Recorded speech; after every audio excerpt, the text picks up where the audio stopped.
Hello friends. इस video में आप सीखेंगे कि एक HDRI सेटअप कैसे हम लोग तैयार कर सकते हैं किसी भी कार रेंडरिंग के लिए, या कोई भी ऑब्जेक्ट अगर हमें एक HDRI सेटअप के साथ अगर हमें रेंडर करना है तो उसके लिए हम कैसे एक HDRI सेटअप तैयार करें। इसके लिए दो चीज़ें हमारे पास होनी चाहिए। एक हमारे पास HDRI होनी चाहिए, जिसको HDRI हम यूज़ करेंगे। दूसरा होता है बैक प्लेट्स। अब बैक प्लेट्स बेसिकली क्या होती है, जो कैमरे के पीछे हमें लगानी है। ये असल में क्या है कि जो हमारी HDRI है उसी की डिफरेंट डिफरेंट एंगल से पिक्स जो है वो क्लिक करी गई है। ये पूरी HDRI को कवर अप करती हैं। तो बेसिकली हमें पहले ये डिसाइड करना है कि कौन सी बैक प्लेट हम यूज़ करेंगे, यानी कि हमें को अपना ऑब्जेक्ट कहाँ पे रख के बेसिकली रेंडर करना है। तो इसके लिए आप क्या कीजिए, कोई भी एक आप इमेज सेलेक्ट कर सकते हैं जिस पे भी आपको रेंडर करना हो। तो सबसे पहले आप क्या करेंगे, आप कैमरा ले लीजिए एक, कंट्रोल ए, कैमरे के एट्रीब्यूट्स में आप जाइए। यहाँ पे इन्वायरमेंट टैब होगा, इन्वायरमेंट टैब, यहाँ से आप नीचे आइए। तो इन्वायरमेंट टैब के यहाँ पे होगा आपका बेसिकली क्रिएट। यहाँ से आप लुकिंग थ्रू कैमरा कर सकते हैं।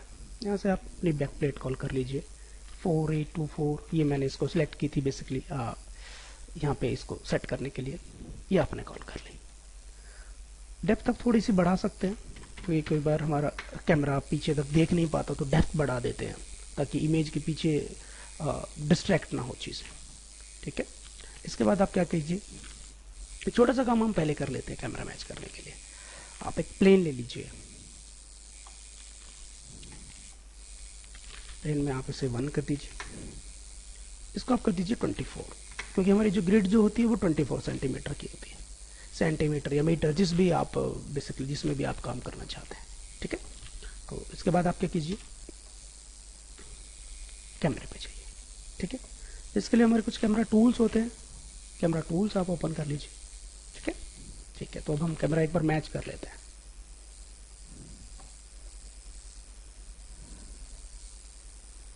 कोशिश करेंगे इस ग्रिड को हम इससे मैच कर लें। अभी मैं कोई टूल यूज़ नहीं कर रहा हूँ, बेसिकली वही सिंपल अपना जूम इन वगैरह यूज़ कर रहा हूँ। अभी मैंने कोई भी ऐसा कैमरा टूल यूज़ नहीं किया है। तो अभी मैं यहाँ पे देख रहा हूँ कि ठीक है, यहाँ से तो थोड़ा मैच हो रहा है, लेकिन ये पीछे से पूरा वो हो रखा है।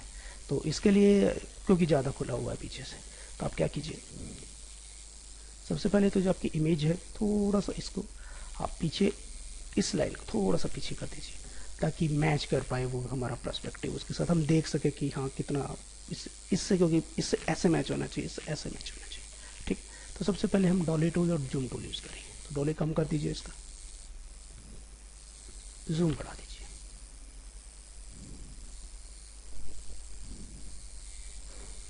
और डॉली कम कीजिए, देन जूम बढ़ा दीजिए। उसके बाद आप फिर डॉली कम करें एंड जूम बढ़ा दें।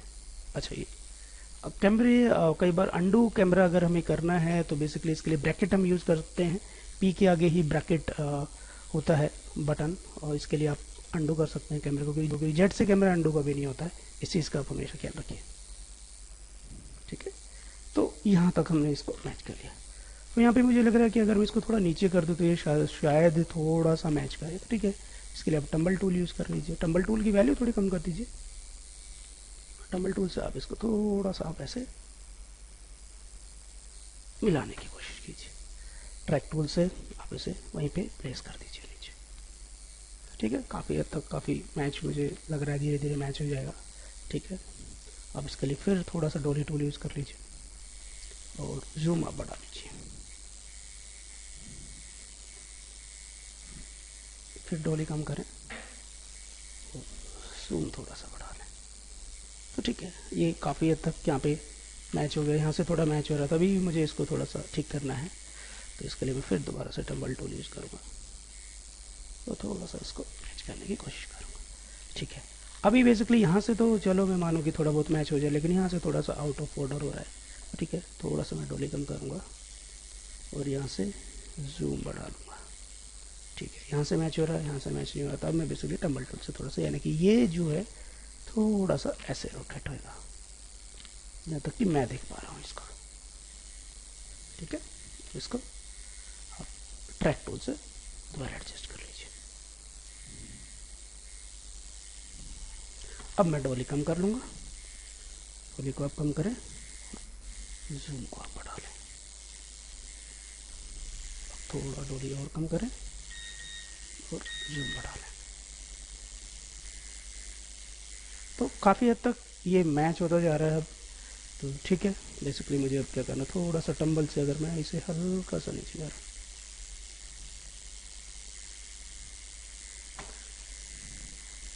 तो आप देखेंगे कि यहाँ से काफ़ी मैच हो गया, यहाँ से ये मैच हो गया, यहाँ से ये मैच हो गया। यानी कि अब हमारा कैमरा क्या है, बेसिकली मैच हो चुका है। अब ज़्यादा चेक करना चाहते हैं तो आप क्या कीजिए, यहाँ से इसको पकड़िए, यहाँ से इसको और पीछे कर दीजिए, ठीक है। अब यहाँ पे आइए और कैमरा में, तो ठीक है, ये बिल्कुल हमारा मैच हो चुका है, ये देखिए बिल्कुल मैच। ठीक है, सेव कर लीजिए आप, सेव अपने सीन को कहीं पे भी, बेसिकली HDRI कुछ भी किसी भी नाम से आप सेव कर सकते हैं। HDRI सेटअप मैंने सेव कर लिया। अब इसके बाद नेक्स्ट स्टेप क्या है आपका, कि मुझे तो वीरे कैमरा यूज़ करना है, क्योंकि मैंने तो अभी जो यूज़ किया एक सिंपल कैमरा यूज़ किया है, लेकिन अब मुझे वीरे कैमरा यूज़ करना है। तो सबसे पहले मैं इस कैमरे को सिलेक्ट किया मैंने, देन कंट्रोल है एट्रीब्यूट्स में गया वीरे फिजिकल कैमरा, ठीक है। यहाँ से आप नीचे आइए, एक्स्ट्रा एट्रीब्यूट और वीरे यूज़ कीजिए। अब जैसे ही मैं वीरे कैमरा पे मैंने क्लिक किया, ये जो मैंने कैमरा मैच किया था ये सारा का सारा ख़राब हो गया। तो इसके लिए आपको क्या करना है, क्योंकि वीरे कैमरा अलग होता है, बेसिकली वो फिजिकल कैमरा की तरह काम करता है, इसकी सेटिंग्स अलग होती है। तो इसके लिए आप क्या कीजिए, इसको कम कर लीजिए, फिल्म गेट जो है हमारा, इसको आप कम कीजिए, ठीक है। अभी 7 थोड़ा और कीजिए, 6 ज़्यादा है, 7, ठीक है, 7 पे हम लेके आए, तो ठीक है, काफ़ी हद तक हमारा ये वहीं पे आ गया है जहाँ पे हमें चाहिए था। अगर लगता है थोड़ा सा और आगे पीछे है तो आप इसको मैच कर सकते हैं, 7.2 कर लीजिए,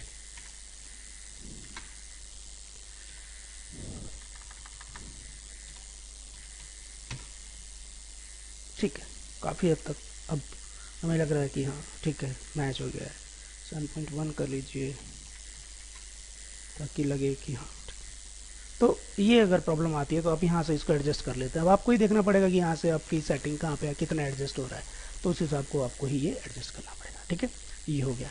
अब मुझे क्या करना है, मुझे रेंडर करना है कोई भी चीज़, तो आप एक स्फेयर बता देता हूँ मैं बेसिकली। आप एक स्फेयर ले लीजिए, आप इस स्फेयर की जगह कुछ भी रख सकते हैं। यहाँ से आप टम्बल टूल वापस से रीसेट कर लीजिए ताकि आप काम करवाए। कैमरा टूल्स की अब हमें ज़रूरत नहीं है बेसिकली, ठीक है। तो एक हमने बेसिकली एक स्फेयर ले लिया, कैमरा वन। अब हमें क्या करना है, कहीं पे भी आप प्लेस कर लीजिए, जहाँ पे भी आपको रखना है, ये आपकी मर्जी है, आप कहीं पे भी रखिए, ठीक है। अब इसके लिए कुछ मटेरियल्स बनाने पड़ेंगे अब हमें इसे रेंडर करने के लिए, ठीक है। तो इसके लिए एक तो सबसे पहले तो मैं वीरे की कुछ सेटिंग्स कर लेता है। तो यहाँ पे जाइए, आप वीरे पे जाइए, ठीक है। वीरे में आप कोशिश कीजिए हमेशा वीरे फ्रेम बफर यूज़ करें, बेटर रहेगा, क्योंकि आप वीरे पे काम कर रहे हैं तो वीरे का ही फ्रेम बफर यूज़ करें। आप यहाँ पे जाए, ग्लोबल सेटिंग्स में कोशिश कीजिए डिफ़ॉल्ट लाइट्स हमेशा आप बंद कीजिए, क्योंकि आपने अपनी लाइट आपको लगानी है, तो इस वजह से, ठीक है। आप एडेप्टिव DMC यूज़ कर सकते हैं, बाकी किसी की जरूरत नहीं है। एंड डायरेक्ट एल्यूमिनेशन आप यूज़ कर लीजिए, GI आपको ऑन करनी पड़ेगी। आप यहाँ से अभी लाइट कैशे ले सकते हैं, वैसे ये टेस्ट रेंडर है, आप कोई भी इंजन लेते तो ऐसी कोई प्रॉब्लम नहीं है, ठीक है। अभी लो रेंडर्स कर दीजिए, इसको भी थोड़ा कम ही कर लीजिए, क्योंकि स्टार्टिंग में आप एक टेस्ट रेंडर ले रहे हो। तो ये तो हो गई बेसिकली रेंडरिंग के बाद, ठीक है।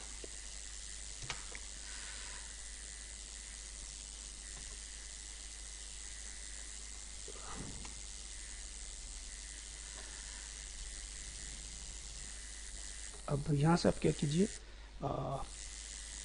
कैमरा टूल्स के बाद होगी कैमरा सेटिंग्स, यहाँ से आप ले लीजिए फिल्म गेट, ठीक है। एक फिल्म गेट आपने ले लिया जो कि आपको रेंडर करना है। अब एक छोटा सा काम हमें और करना पड़ेगा कि हमें एक क्रिएट, इसके बाद आप लाइट में जाइए और एक डोम लाइट आप ले लीजिए। तो डोम लाइट आपको लेनी होगी, कैमरे के डोम लाइट के आप एट्रीब्यूट्स में जाए, यहाँ से यूज़ डोम टेक्सचर और HDRI कॉल कर लें बेसिकली, फाइल, तो HDRI आप ले सकते हैं, यहाँ से HDRI अपने कॉल कर लें। तो HDRI हमेशा कोशिश कीजिए कि काफ़ी अच्छी क्वालिटी हो, जिस HDRI की वही आप यूज़ करें, क्योंकि अगर HDRI की क्वालिटी अच्छी होगी तो उतना ही अच्छा रिजल्ट आएगा बेसिकली। तो आप हमेशा कोशिश कीजिए कि एक एच डी आर आई अच्छी क्वालिटी यूज़ करें। एच डी आर आई लोड होने में थोड़ा सा टाइम लगता है क्योंकि काफ़ी हैवी होती है एच डी आर आई। ठीक है, तो अभी लोड हो रही है आई थिंक सिस्टम, थोड़ा टाइम लग रहा है तो थोड़ा सा वेट कर लेते हैं। तो अभी एच डी आर आई हमारी बेसिकली एच डी आर आई इस पर लोड हो गई है। ठीक है, तो इसके बाद आप क्या कर सकते हो, एच डी आर आई लोड होने के बाद आपको इसके मटेरियल्स बनाने होंगे। ठीक है, आप ये हम यहाँ से भी ऑफ करना चाहें यहाँ से ऑफ कर सकते हैं, जैसे टाइम स्लाइडर हमें नहीं चाहिए, यहाँ से कुछ हेल्पलाइन हमें नहीं चाहिए, तो ये आप यहाँ से जब चाहे ऑफ कर सकते हो। ठीक है, तो सबसे पहले तो हम इसके लिए मटेरियल बना लेते हैं। ठीक है? तो इसके लिए आप क्या करो,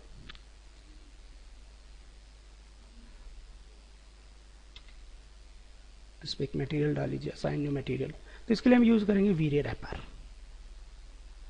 ठीक है, वीरे रैपर में जाइए, यहाँ से एक वीरे मटेरियल इसके बेस मटेरियल में हम कॉल कर लेंगे। और दूसरा हमें जो काम करना है वो क्या करना है कि वीरे मटेरियल्स में मैटी सरफेस ऑन कर लेंगे और इस अल्फा -1 कर देंगे। ठीक है, और शेडोज अफेक्ट शेडो इसको ऑन कर लेंगे। इसके लिए आप ऐसे भी छोड़ सकते हैं, आप चाहें तो इस पर एक वीरे मटेरियल डाल लें, क्योंकि आप वीरे पे काम कर रहे हो तो बेटर रहेगा कि यार ठीक है वीरे ही यूज़ कर लेता हूँ, और एक रेंडर क्लिक कर लेंगे।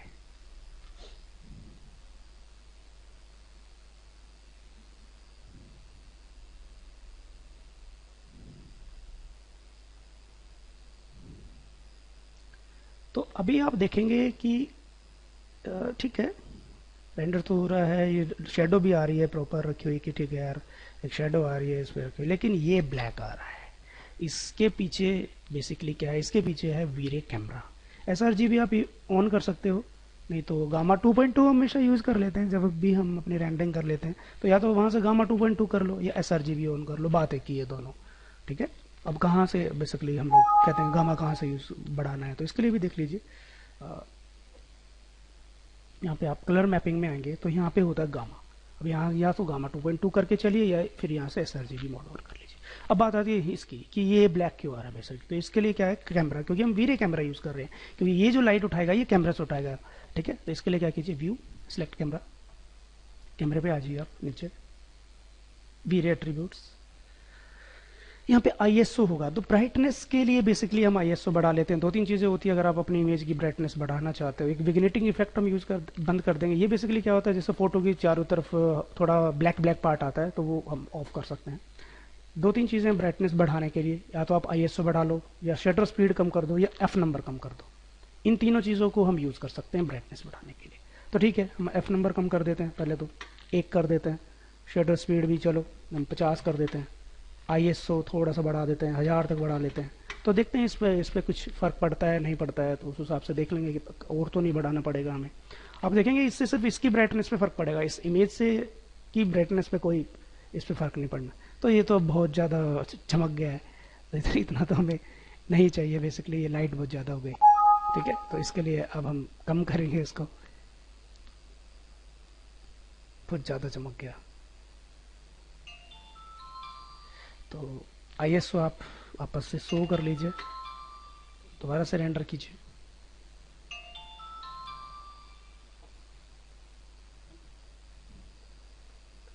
ठीक है, काफ़ी अब हमारा रेंडर आ गया।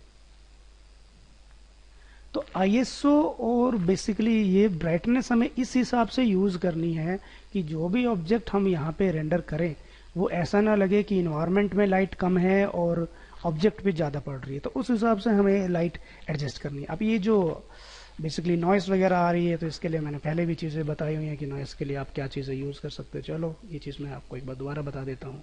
नॉइस के लिए एक तो हमने सबसे पहले आप क्या कर सकते हो, इसमें आइए, ये तो हाई रेंडर हो जाएगा, डायरेक्ट एनिमेशन में आप आइए, 100 कर लीजिए, 50 आप चाहें तो इनको बढ़ा सकते हो, 1000 1500 जो भी आपको कन्वीनियंट लगे। दूसरा इसका मेन जो रीज़न होगा वो बेसिकली आपकी ये लाइट है। लाइट के सब डीज यहाँ पे बहुत ही कम है, आप कम से कम इनको ज़रूर आप बढ़ा के चलें। आप चाहें कैमरा के भी एट्रीब्यूट्स सब डिवीज़न बढ़ाना चाहें तो कैमरा के भी बढ़ा सकते हैं, और डिपेंड करता है कि आपके सीन में नॉइज़ कितनी आ रही है। तो बहुत सारी चीज़ें हैं जो नॉइज़ को कंट्रोल करती हैं। तो अभी देखते हैं एक बार कुछ नॉइज़ में हमारे पे कुछ फ़र्क पड़ा कि नहीं पड़ा, कैसा आ रहा है, तो उसको हम एक बार देख लेंगे। उसके बाद तो फिर डिपेंड करता है कि आप एक एक चीज़ का आपको मटेरियल बना के चलना पड़ेगा। बेसिकली मटेरियल पे ही डिपेंड करता है कि आपका सीन कितना रियलिस्टिक है। तो ठीक है, अब हमारी नॉइज़ बिल्कुल हट गई है। अब हमें लग रहा है कि ठीक है, एक प्लेन यहाँ पे इमेज पे लग रहा है। उम्मीद करता हूँ आपको ये ट्यूटोरियल पसंद आया होगा। Thank you. मेरा नाम वीरेंद्र बास है। ये रेंडर हो जाने दो।